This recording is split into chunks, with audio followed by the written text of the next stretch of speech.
Hello students, welcome to the channel Mathematica by OP Gupta. Here I am OP Gupta, your math mentor. I have written many mathematics books for classes 11th and 12th for CBSE and competitive exams. Now before I proceed further, let me ask you people, have you gone through all the previous videos on this topic, relations and its related aspects? I have posted 2 different videos on this topic. तो बच्चों आगे बढ़ने से पहले थोड़ा सा मैं आपको ब्रीफ भी कर देता हूँ, उसके बाद मैं न्यूमेरिकल्स लूँगा। तो रिफ्लेक्सिविटी की क्या कंडीशन होती है बच्चों कि किसी भी रिलेशन आर के अंदर ये ऑर्डर्ड पेयर x, x जरूर होना चाहिए for all x belonging to the set. अब सिमिट्री की क्या कंडीशन होती है बच्चों, सिमिट्री ऑफ रिलेशन की, कि अगर किसी रिलेशन आर में x, y ऑर्डर्ड पेयर है तो उस रिलेशन आर में y, x वाला ऑर्डर्ड पेयर भी जरूर होना चाहिए बच्चों। ठीक है।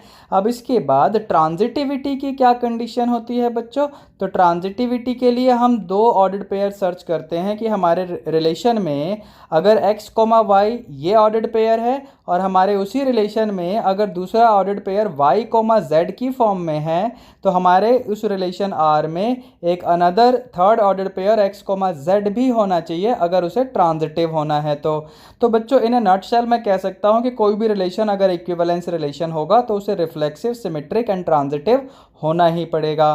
तो अब आते हैं हमारे न्यूमेरिकल के ऊपर। मैं आपको अभी न्यूमेरिकल पोर्शन दिखाता हूं। देखो एग्जांपल 9 है मेरी बुक का। तो यहाँ पर बोल रहा है let T be the set of all triangle in a plane and the relation R is defined in such a manner कि इसमें एक ऑर्डर्ड पेयर T1, T2 है such that T1 is similar to T2। तो हमें इसे equivalence show करना है। तो चलते हैं अपने सॉल्यूशन की तरफ। मैं सबसे पहले गिवन इन्फॉर्मेशन को लिख लेता हूं। हमें बोला गया है कि R is defined on the set T where T means set of all triangles in a plane such that relation R का डेफिनेशन क्या है कि इसमें आपका ऑर्डर्ड पेयर है T1, T2 such that T1 is similar to the triangle T2। ठीक है बच्चों। तो चलते हैं सबसे पहले रिफ्लेक्सिविटी की कंडीशन को देख लेते हैं। Now we can very clearly see that every triangle will be always similar to itself. मतलब क्या हुआ कि हर ट्राइंगल अपने खुद के ही साथ सिमिलर तो होगा ही। तो हम यहाँ पर एक कंक्लूजन डेवलप कर सकते हैं बच्चों। As you can see I am writing कि T1 is similar to T1। मतलब अगर कोई ट्राइंगल T1 मैंने लिया तो इसका मतलब T1, T1 this ordered pair will be in the relation R and hence we can say that R is reflexive relation। अब चलते हैं सिमिट्री ऑफ दिस रिलेशन को वेरीफाई करने के लिए बच्चों। तो मैं 2 ट्राइंगल अगर T1 एंड T2 ले लूं तो बच्चों अगर मैं ये एज्यूम करूं कि T1, T2 ऑर्डर्ड पेयर आपके रिलेशन R में है तो इसका मतलब ये हो गया बच्चों कि T1 will be similar to the triangle T2। जिसका फर्दर मतलब ये हो जाएगा बच्चों कि T2 will be similar to the triangle T1 which clearly means कि मैं राइट कर सकता हूँ T2, T1 will belong to the relation R and therefore we can now conclude that R will be a symmetric relation। अब इसके बाद बच्चों हम चलते हैं ट्रांजिटिविटी को भी वेरीफाई कर लेते हैं बच्चों। तो यहाँ पर मैं T1, T2 and T3 3 different triangles के लिए बात करूंगा। तो मान लेते हैं T1, T2 आपके रिलेशन R में है और T2, T3 ये ऑर्डर्ड पेयर भी आपके रिलेशन R में ही है। तो बच्चों इसका मतलब क्या हुआ, इसका मतलब ये हुआ कि T1 will be similar to T2 and further T2 will be similar to T3।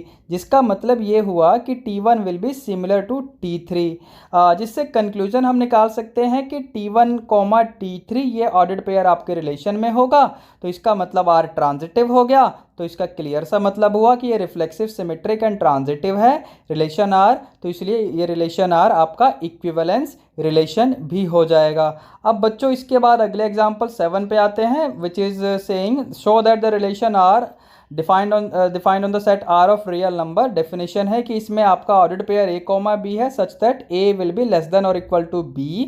तो इसे आपको रिफ्लेक्सिव एंड ट्रांजिटिव शो करना है और ये सिमेट्रिक नहीं है। चलिए तो सबसे पहले हम रिफ्लेक्सिविटी ले लेते हैं बच्चों। मैं एज्यूम कर लेता हूं कि अगर कोई सा भी रियल नंबर स्मॉल a मैं एज्यूम कर लूं तो every real number will be equal to itself as a is less than और equal to a is true for all a belonging to the set R of real numbers. तो मतलब A is less than और equal to A का मतलब ये हुआ कि ए या तो ए के इक्वल होगा या इससे छोटा होगा, तो भाई इक्वल तो होगा ही, कंडीशन ट्रू हो गई।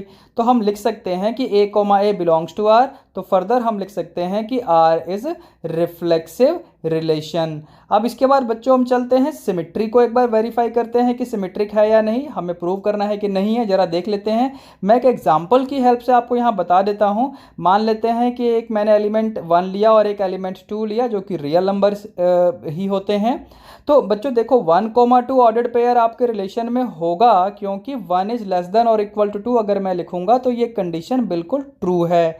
लेकिन इसी समय अगर मैं आपसे कहूं कि 2,1 ऑर्डर्ड पेयर रिलेशन आर में होगा, तो नहीं होगा, does not belong to R, क्योंकि 2 लेस देन इक्वल टू 1 अगर मैं कहूंगा तो ये फॉल्स हो जाएगा। तो आप देख रहे हैं कि 1,2 रिलेशन में है लेकिन 2,1 रिलेशन में नहीं है। तो हम कह सकते हैं कि आर जो रिलेशन है it is not symmetric relation.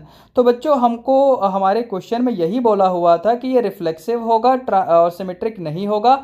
अब रह गया ट्रांजिटिव भी प्रूव करना है, तो चलते हैं ट्रांजिटिविटी की तरफ भी।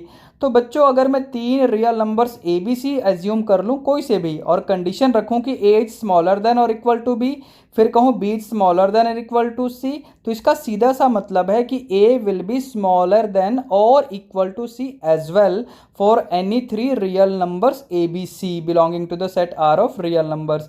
तो बच्चों यहाँ से कंक्लूजन ये निकल जाएगा कि हम लिख सकते हैं कि ए कोमा बी ये जो ऑर्डर्ड पेयर है आपके रिलेशन आर में है, एंड बी कोमा सी अगर आपके रिलेशन आर में है, तो इसका सीधा सा मतलब है कि ए कोमा सी ये वाला ऑर्डर्ड पेयर भी आपके रिलेशन आर में होगा for all A B C belonging to the set R of real numbers. तो इससे हम कंक्लूजन ले सकते हैं कि आर आपका ट्रांजिटिव हो जाएगा। तो हम कह सकते हैं कि रिलेशन आर जो है आपका रिफ्लेक्सिव एंड ट्रांजिटिव है लेकिन सिमेट्रिक नहीं है। Hey there, if you enjoyed this video and want to hear from me again, be sure to hit that subscribe button before you go. Meet you in the next video. Till then, be good.